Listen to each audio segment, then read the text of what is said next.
फिर तुम क्या करोगे? तुम तो फिर असहाय मछली की तरह हो। अगर तुम्हें कोई मरुस्थल में फेंक दिया तो मरुस्थल में तड़पोगे। किसी ने अगर तुम्हें जल में डाल दिया तब तो ठीक है, तुम्हारी जान बच जाएगी। फिर तो तुम दूसरे के हाथ का खिलौना हो, कठपुतली हो। फिर तो तुम मुक्त होना भी चाहो तो कैसे हो सकते हो? अगर भाग्य में मुक्ति होगी तो मुक्ति होगी, वरना नहीं होगी। भाग्य की मुक्ति क्या मुक्ति जैसी होगी? अगर किसी को मुक्ति होना भी हो किसी की मजबूरी में, तो मुक्ति भी परतंत्रता हो गई। और कोई अपने चुनाव से नरक भी चला जाए, कारागृह का वर्ण भी कर ले, मुक्ति कोई स्थान नहीं, कारागृह भी कोई स्थान नहीं। चुनाव की क्षमता में मुक्ति है। चुनाव की क्षमता ना हो और आदमी केवल भाग्य की क्षमता में खिलौना हो, तो फिर कोई मुक्ति नहीं। और मुक्ति नहीं तो धर्म का क्या अर्थ है? फिर तुमसे ऐसा कहने का क्या अर्थ है?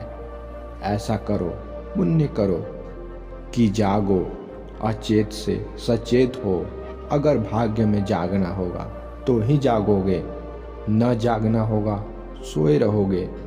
कोई और जगाएगा, कोई और सुलाएगा, तुम बरबस स्थिति को प्राप्त किए रहोगे। लेकिन आदमी ने इस भाग्य के धारणा को माना था, क्योंकि उससे बड़ी उसे सुविधा मिलती। सुविधा ये मिलती है कि सारा उत्तरदायित्व हट जाता है, सारी जिम्मेदारी तुमने किसी और के कंधों पर रख दी। तुम्हारा परमात्मा भी तुम्हारा बहुत गहरी तरकीब है। तुम अपने परमात्मा के माध्यम से भी खुद को बचा लेते हो। तुम कहते हो परमात्मा जो करवा रहा है वो हो रहा है, लेकिन करते तुम ही हो।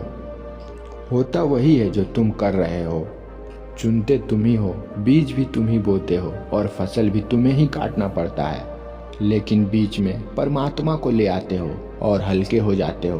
अपनी सारी जिम्मेदारियां उसके कंधे पे मढ़ देते हो।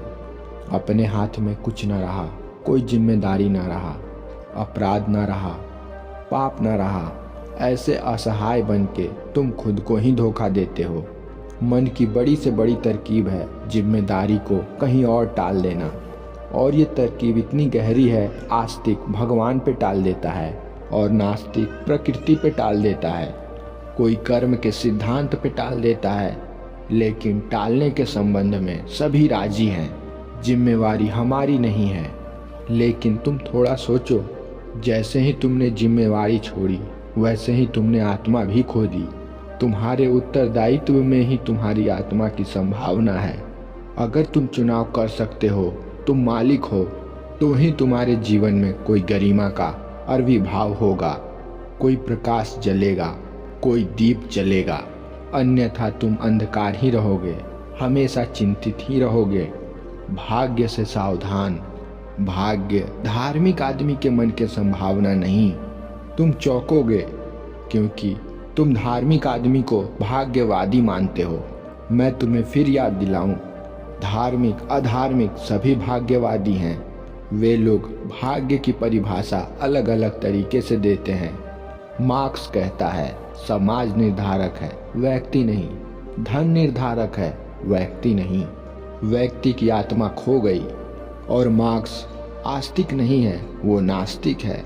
अधार्मिक मन का मेरे लिए एक ही लक्षण है, वो अपनी आत्मा को स्वीकार नहीं करता। वो खुद से बचना चाहता है, वो खुद की अस्तित्व को मिटाना चाहता है, अपने से छिपना चाहता है, जिम्मेदारी उठाने का साहस नहीं करता, कमजोर है, भयभीत है, खुद को असहाय समझता है। भाग्य पर मत टालो, भाग्य तुम ही लिखते हो। भाग्य तुम्हारा ही हस्ताक्षर है। माना कल का लिखा तुमने भूल गया, तुम्हारी याददाश्त कमजोर है, तुम अचेत हो, तुम होशपूर्ण नहीं जी रहे हो। इसमें गलती उस व्यक्ति की है, न कि खुदा की, और न ही तुम्हारे भाग्य की। परसों का लिखा तुम्हारे स्मरण में नहीं रहा और आज अपने ही लिखे अक्षर को नहीं पहचान पाते हो। लेकिन मैं तुमसे कहता हूँ, तुम गौर से खोजो, तुम अपने हस्ताक्षर को पहचान लोगे। थोड़ी बहुत बदल भी हो गई होगी तो अधिक बदल नहीं हुई है। और जिस दिन तुम्हें यह भी समझ में आ जाएगा ये दुख भी मैं ही बना रहा हूँ, उस दिन तुम मालिक हुए। उस दिन तुम्हारे जीवन का वास्तविक प्रारंभ हुआ। अब तुम्हारा चुनाव, अगर तुम दुखी होना चाहो तो चुनो, और अगर तुम सुखी होना चाहो तो सुख को चुनो। फिर मैं तुमसे कहता हूँ, ठीक ठीक चुनो। क्या थोड़ा थोड़ा दुख, क्या बूंद बूंद दुख। फिर सागर चुनो दुख के, फिर हिमालय रखो दुख के अपने छाती पर, फिर डूबो नर्क में। लेकिन एक बार यह बात तय हो जाए कि तुम ही अपने दुख की वजह हो, तो तुम दुख की ही फसल काटोगे। अगर तुमने वही निर्णय किया है, अगर उसमें ही तुमने सुख पाया है, तो भला सुख तुम्हें कैसे मिलेगा? तुम हमेशा दुख को ही इकट्ठा कर रहे हो। लेकिन एक बात समझ लेना, भूल कर भी ये मत कहना किसी और ने तुम्हारी नियति तय की है। लेकिन जानकर कोई भी व्यक्ति दुख नहीं चुनेगा।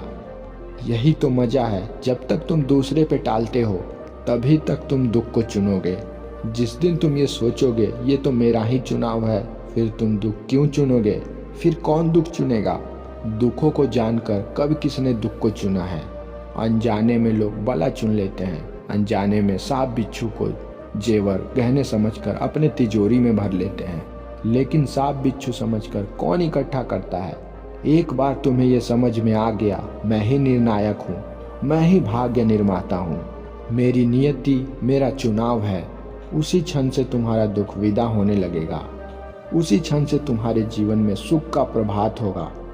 उसी क्षण से तुम्हारे जीवन में सुख की सागर फूटेगी, सुख का सूरज निकलेगा।